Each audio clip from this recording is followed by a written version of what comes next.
Hey guys, this is All Things Cheryl here to do a recap on the first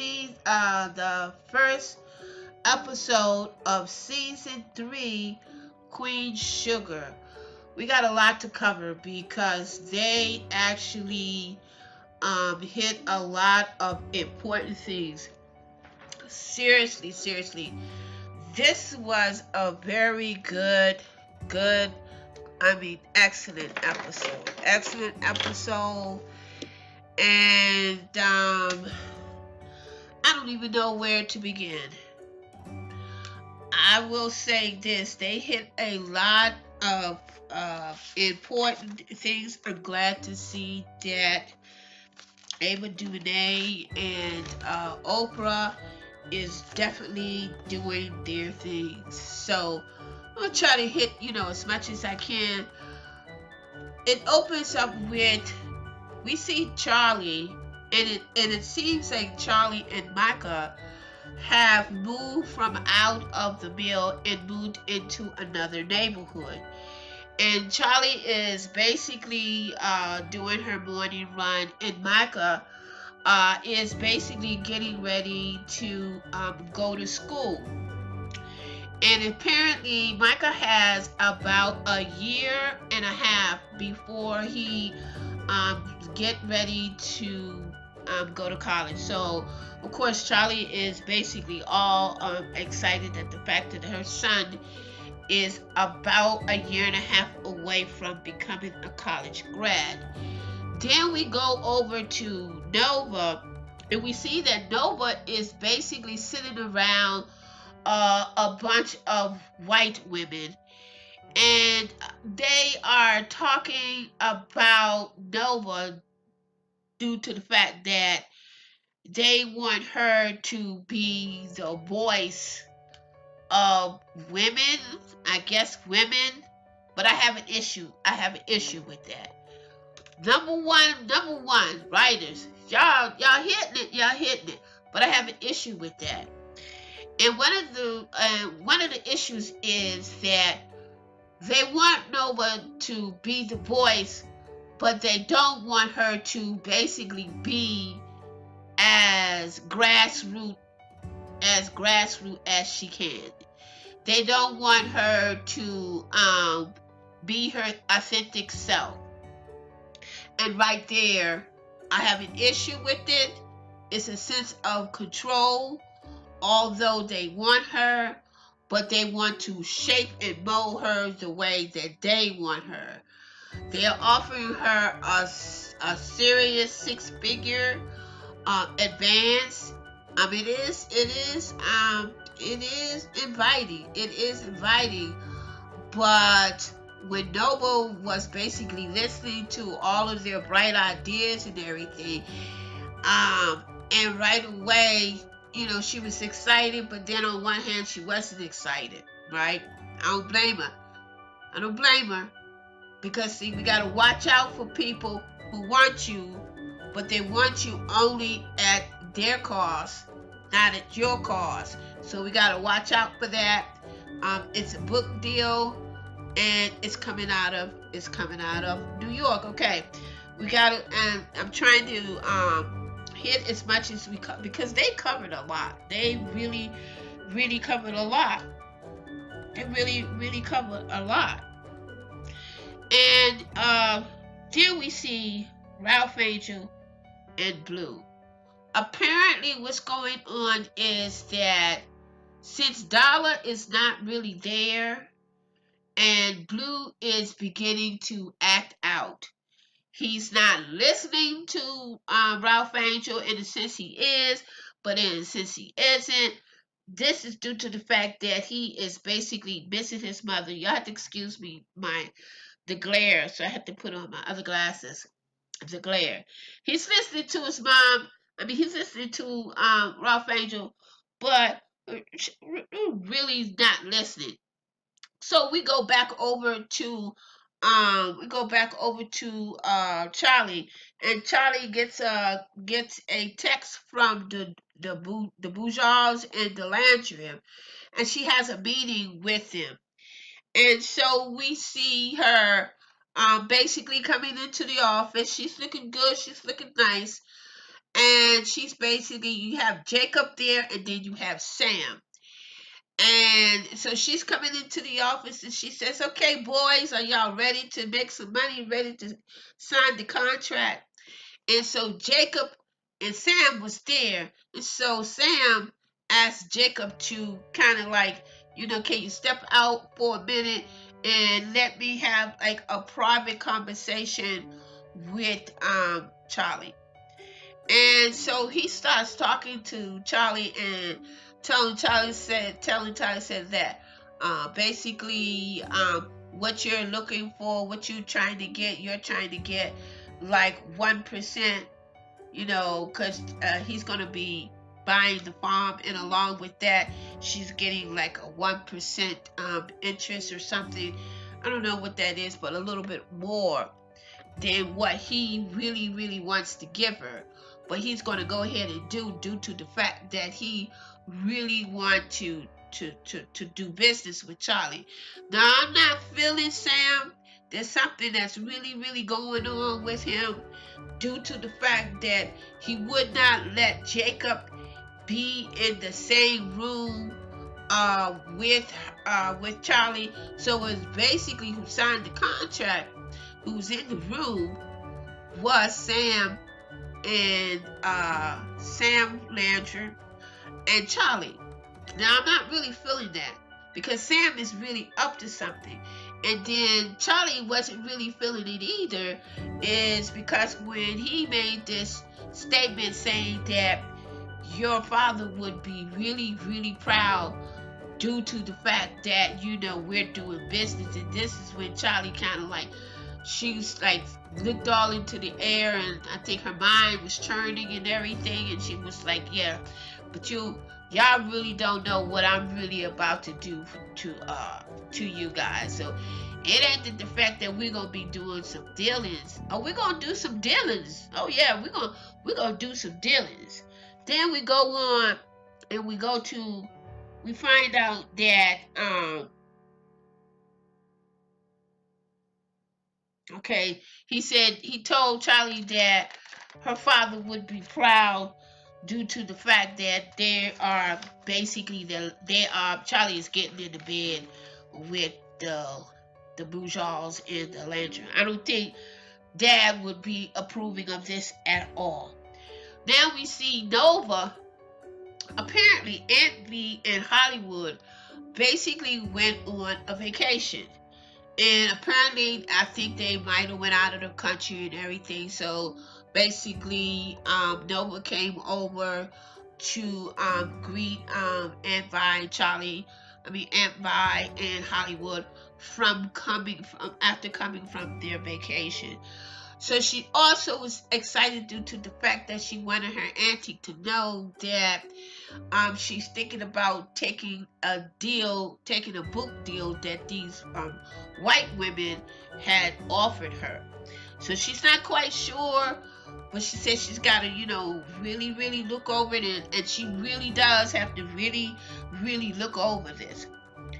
Then we go on to the fact that we see that Micah, it seems that it looks like Micah is getting ready to get into photography because he has a camera and he's basically taking pictures of the family. And so he's taking pictures, of the family. He took pictures of Nova and Aunt B together, and Charley and Charley. And then we see that, then we go on and we see Charley and Ralph Angel together. Charley and Ralph Angel, because everybody is, apparently they're getting ready to go to a basketball game at St. Joe's. So apparently this is a basketball game between two high schools that takes place like every year. But before they got ready to go to this basketball game, Charley and Ralph Angel, stepped aside, and then this is when Ralph Angel asked Charley, said, "Did you sign the contract?" And so Charley tells Ralph Angel, "Yes, I did sign the contract and everything, but," and they are really seriously trying. They are really, Charley and Ralph Angel, who really trying to do a Godfather move. And apparently, what it seems that the reason why Charley became a partner is that one of her plans is to infiltrate the Boudreaux and the Landry, and infiltrate in a way of figuring out and finding out who's on that board of Sam and Jacob. They have a board, and so now that Charley is a part of their business, secretly, supposedly, she's going to infiltrate and find out everything that she can about Sam and Jacob. And I don't know. I think that's gonna be kind of. That's gonna be kind of. I think that's gonna be really, really kind of sticky. That's gonna. I don't know. But she's talking about infiltrating through by way of learning and getting on that board and finding out all of the financial history and everything of the Landry and the Bouchon. So this is going to be very, very interesting. I think it's going to get really nasty. I think it's going to get messy. Writers, I don't know what y'all doing, but y'all going for it. So we're at the basketball game, right? We're at the basketball game, and Charley sees. Do y'all guys remember in season one? I believe it was in season 1 or 2. I'm not quite sure. But Charley saw the old police officer that put the gun in Michael's mouth.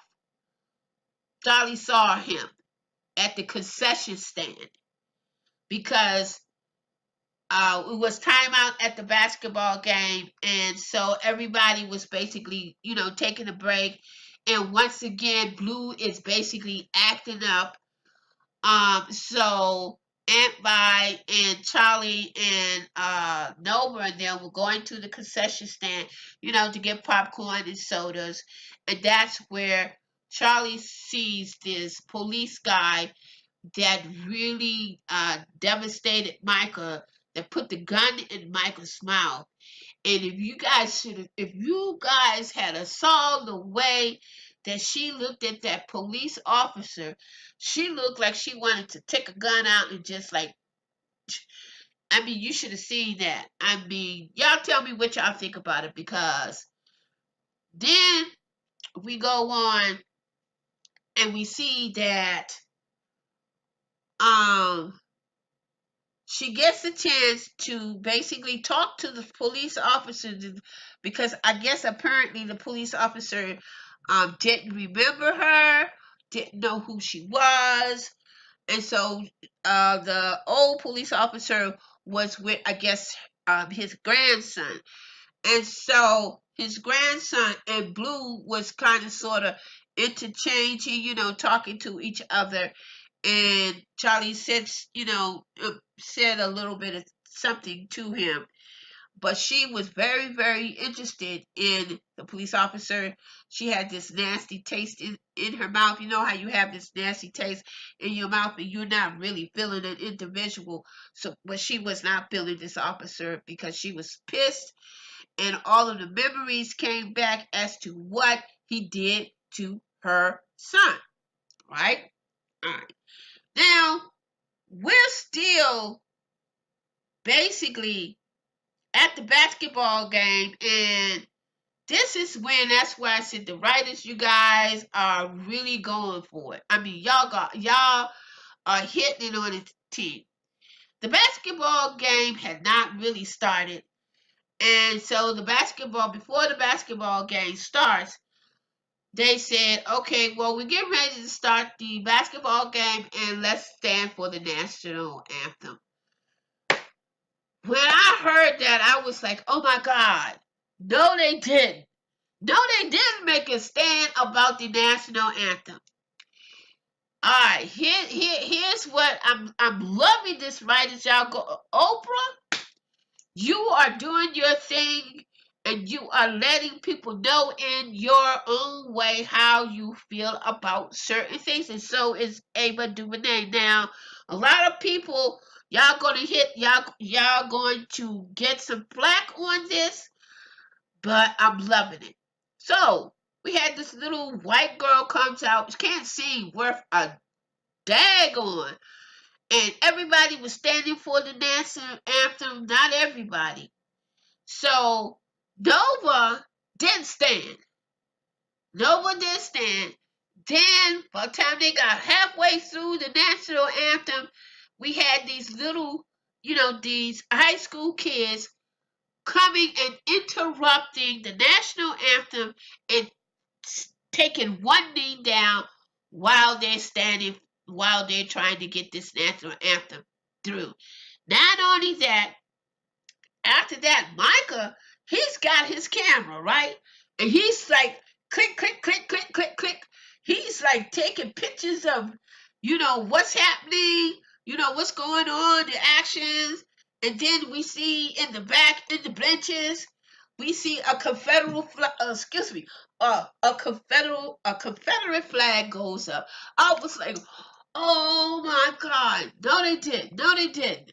No, they didn't. So, and of course, they escorted the kids out there who took the one knee. And, they started calling them and started booing them and stuff like that. I'm like, you know what? Y'all did the thing. Y'all did it on that one. So we go in, we get into it. The basketball game is basically over. Then this is when Charlie sees Remy. Now, Charlie looks over at Remy and she noticed Remy. So you could tell that Charlie still has some feelings. She really, really likes Remy. She really, really do likes Remy. And so Charlie goes and she sees Remy. I don't think either Remy sees her or she didn't see Remy, but she sees him. All right, the basketball game is basically over with. This is when everybody's getting ready to go home, and Blue and Ralph, they're going home. And so they go to a bar. Everybody goes off. The adults go to a bar, and this is where we see Remy again, and we see Aunt and all of them again.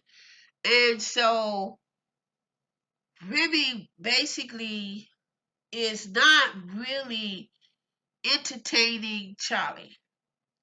And Aunt, Vi says something to Charlie and says, well, look, we still have to be, cordial and everything. And so Charlie says, okay, I'll go over there and talk to him. Well, hey, Remy act like he didn't even want to be bothered with Charlie. He basically brushed her off.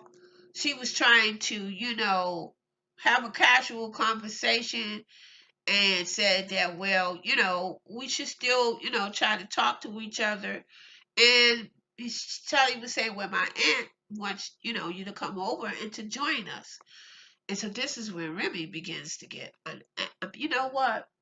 He's an asshole, okay? He, in so many words, told Charlie, look, I ain't got time. I'll talk to you later. And would you just let it by, I would rather just be where I am with my head hanging down. And so you could see that look, how Charlie get that look on her face, that disgusted look on her face. It was like, well, damn. I was like, oh, you don't want to be bothered with her, right? And so Charley goes back over, and then this is when we see Jacob, the Landry boys, and Jacob sees Charley, and then this is when Jacob said something that was really, really, I didn't like the way he said it. He was talking about the fact that him and her are basically business partners, and that it's really, really feels really dirty.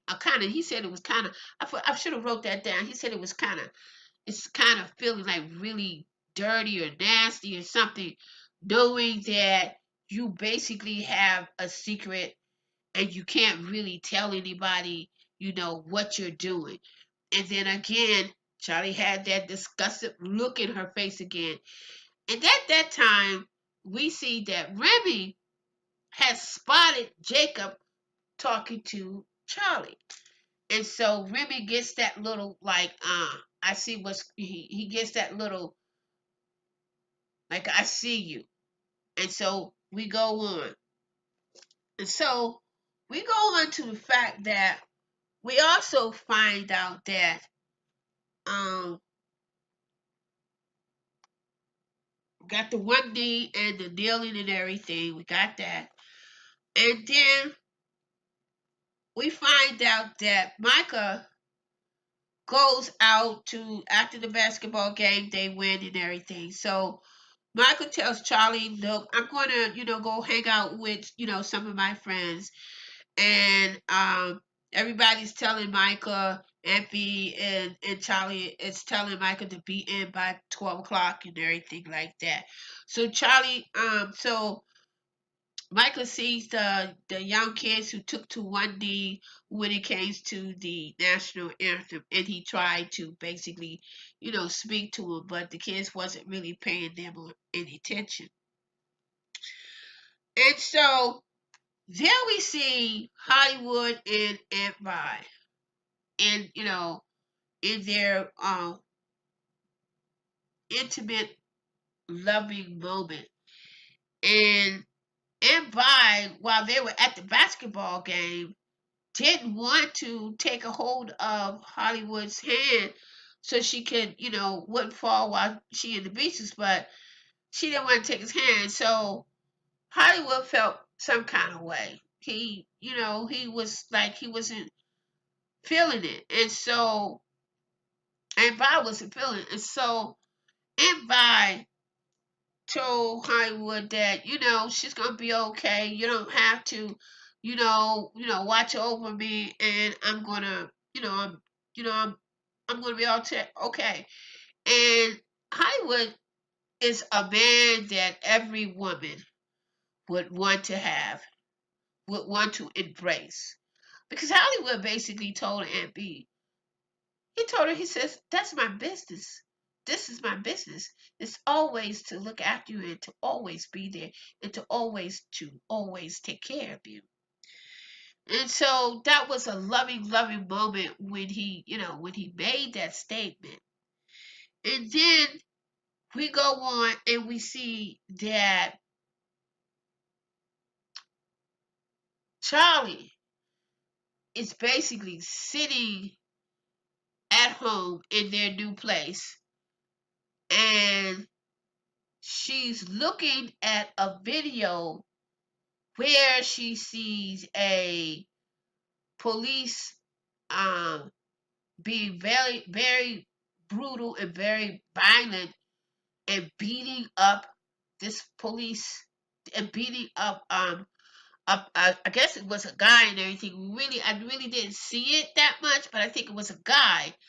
And this officer was the same asshole who approached Micah in season 1, who told him to get out of the car.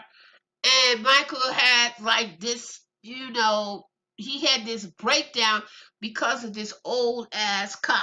This old ass cop. And so Charley just happened to be sitting there and noticed something. And she sees the police officer beating the crap out of another person. And when I say beating the crap out of, I mean really, really, really beating the crap out of another guy. And so what Charley does is that she's getting ready to expose this police officer. And so we go on and we see that Darla has basically called Blue to check on her son, and Darla Ralph Angel wouldn't even give Darla a chance to say, "Hey, how you doing? Kiss my whatever." He just went right into Blue's room and say, "Here, your mother is on the phone." And so Dollar was basically trying to say, you could hear over the phone, say, "Look, we got to talk about this." And so Ralph Angel was listening to Blue a little bit, and Blue was kind of like in his feeling. Blue is basically acting out of school. He's basically telling his mother that his father won't let him buy candy, and Ralph Angel is sitting in the other room, basically listening to Blue, not feeling his father at all. Now, remind you, Blue and Ralph Angel are very, very close, but due to the fact that Dollar is not there, his mother is not there, and he's just acting out because he's missing his mother. And so Dollar is trying to tell Blue, like, you gotta really listen to your father, whatever. And so Blue asks, Dollar, when are you coming to get me, Mommy? When you come and get me? So Dollar says, well, we're working on something. I'm working on something. Well, let me just tell you. This last scene, I was hooping and hollering when they took to one knee in protest of the anthem and the Confederate flag. But I literally, how we gonna do this, y'all? I'm still feeling the effects. I'm feeling the effects. Now, we did the Maury Povich. Are you or are you not the father? We waited 6 months, 6 whole months to find out whether or not if Ralph Angel is the father of Blue.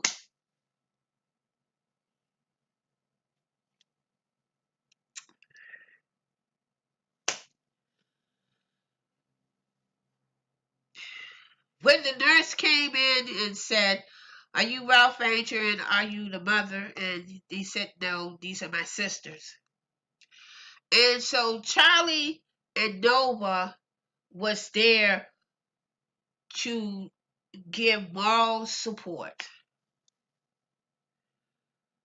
And they walked away, and the nurse gave Ralph Angel the results. And I said to myself, please, please, please, let Blue be his. Let him be his. But no, writers, you did to us. That was literally, I had to hold up Ralph Angel is not the father of Blue. And you should have seen his expression in his face. It was so, oh my God, you could actually feel the pain. You could just actually feel it. And he just kept saying, "It don't make no difference. It don't make no difference. It don't matter. It don't matter. It don't matter. It don't matter." I believe that's what he said. It don't matter. Or I wrote it down, but I was like, oh my God. Writers, why do you guys did that to us? We were hoping, but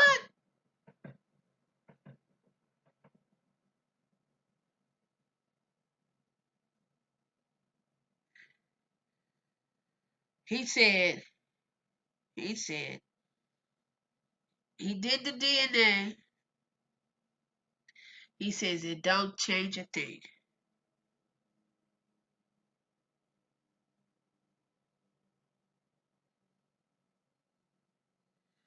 It don't change a thing.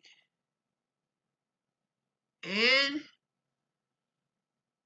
it went off with, it don't change a thing. It don't change a thing. It don't change anything. It don't change anything. But you could see and you could tell that he was having some serious, serious pains. Some serious pains. And we're done. Now, we waited for 6 months to find out whether or not It Blue is basically Ralph Angel son. So we find out that Ralph Angel is not the father of Blue. Now, this is, the writers and for Oprah and Ava DuVernay to take on these topics, to take on these challenges as to what's going on in the world today, and to deal with the fact that Blue is everything to this family. Blue is everything to this family. So the first opening night, and it will continue on next Wednesday. Next Wednesday will be the days that it will start opening. But this is the premiere season, and this was episode 301. And the title of this episode was, I believe the title was The Rock, the River, and no, it was, the title was, excuse me guys, the title was A Rock, a River, and a Tree. Now, they always come up with these titles, and I'm kind of into, I'm just trying to understand, the reason why they do the titles. And a rock is basically solid. It's a rock, it's solid, can't nothing break it. I mean, it's on solid ground. Now, a tree is like, if you um take care of the tree, you water the tree, you give it loving care, it will grow. And a river is a running stream, constantly ever running. So the river can go up the stream and it can go down the stream. So you never know in which direction a river will go. So a river can go in all the direction. I guess that's just, how I'm feeling it, and how, I'm trying to understand the title of this, of the first season, episode 1. A rock, a river, a tree. A tree. So until the next time, tomorrow, guys, tomorrow we will be doing 302, and I don't know the title of it, but subscribe, comment. This is my first uh recap, and I'm gonna tell you, this was very, very good, extremely good. They hit a lot of controversies. I love the fact that Oprah and Ava DuVernay uh, target that one knee and what's going on with the NFL right now. We're basically dealing with that NFL, and we're dealing with the controversy of the Confederate flag. So it was the Confederate flag in the national anthem. We're dealing with brutality again. So Ava and her is really taking on controversy, and this is going to be very interesting. Till the next time, click, subscribe, and comment. This is All Things Cheryl. Peace and love, and I'll see you tomorrow.